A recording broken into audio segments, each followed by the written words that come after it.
सेर चावले आमेम हिड़िंग कथा होचे ओना सेर चावले सेर चावले जिनके जिपिर काशी डांडी नंदो त्रियो मरो जिनके जिपिर काशी डांडी नंदो त्रियो मरो गाडा मुडु बिना कुरी आतेन बड़ाया नंदो त्रियो मरो गाडा मुडु बिना कुरी आतेन बड़ाया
मिट्टी कथा ले लगे और मिट्टी चेक कथा ले लगी तो करम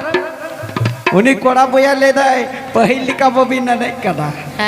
पहिल का तो बबी न नहीं करना ना जुग रे ये दे एने जल बोया एने जली पहिल का के लिए एने जा दीदी तलिया चलो किदा ले दाए पहिल का तो बबी न नहीं करना नितर एने रे फकी भी नहीं बात करना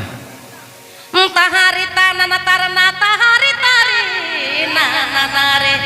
ताहारी री तारी तारी ना ना रे ओ ताहारी री तारी तारी ना ना रे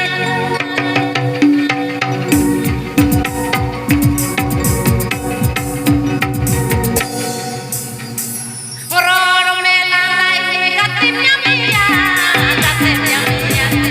केने जमे सेरे चूरी मिया ओ केने जमे सेरे चूरी मिया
वाह वाह ये पेड़ा